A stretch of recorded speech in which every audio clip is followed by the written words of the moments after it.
आज आपण करणार आहोत भिजवलेल्या मटकीच्या डाळीचे सांडगे आणि त्याची होणारी झटपट तयार होणारी भाजी। आपण करत आहोत मटकी डाळीचे सांडगे झटपट होणारे। ही आहे मटकीची डाळ आणि ही मटकीची डाळ पाण्यामध्ये 5 तास भिजत ठेवली होती। आता ती पाण्यामधून काढून घेतली आहे। ती मिक्सरमधून आपण बारीक करून घेऊया। आपण मटकीच्या डाळीचे हे मिश्रण भिजवलेल्या डाळीपासून मिक्सरमध्ये बारीक करून घेतलं आहे। आता या डाळीमध्ये आपण चवीनुसार मीठ, थोडेसे जिरे, थोडीशी लाल मिरची पावडर आणि हळद प्रमाणानुसार घालून घेऊया।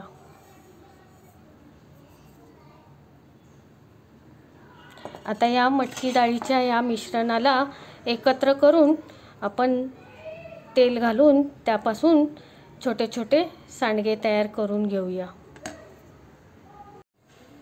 आता आपण हे तेल तापत ठेवलं आहे आणि या तेलामध्ये या मटकीच्या डाळीचे छोटे छोटे सांडगे घालूया आणि हे तळून घेऊया।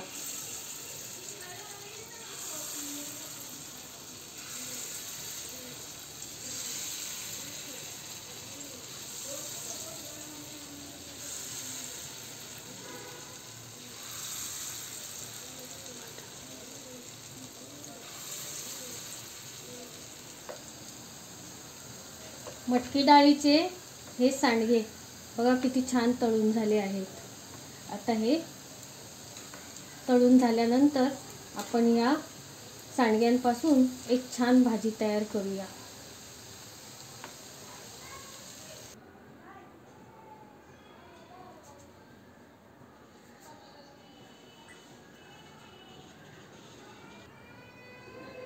आता आपण याच पॅनमध्ये तेल गरम केलं आहे। आता थोडी जिरे आणि मोहरी घालून घेऊया।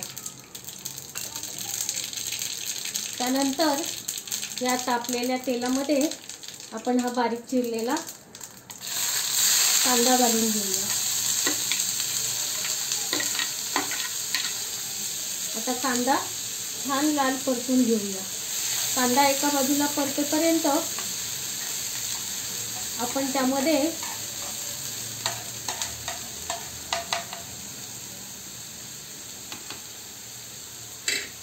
थोडासा आलं लसूण पेस्ट घालूया।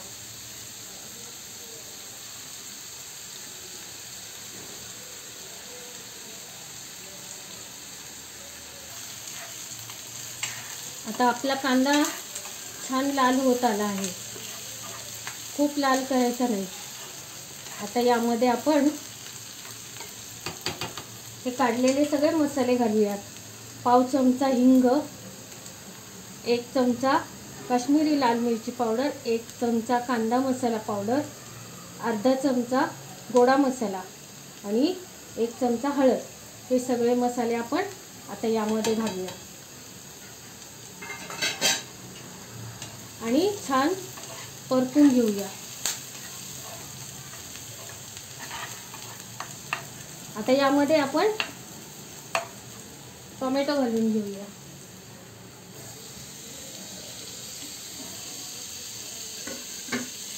आता आपले छान कांदा आणि टोमॅटो परतत आला आहे।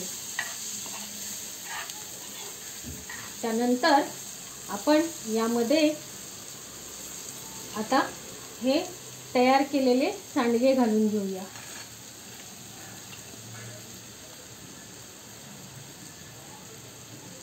सांडगे छान या मसाल्यामध्ये परतून घेऊया।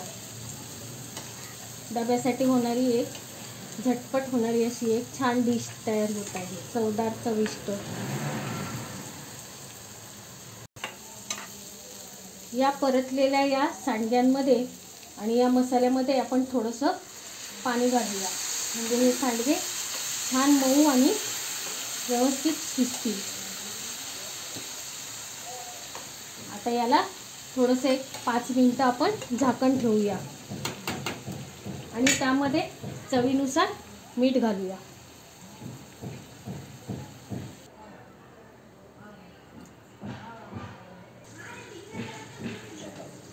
आता आपली ही सांडग्याची भाजी कशी छान रसरशीत तयार झाली आहे.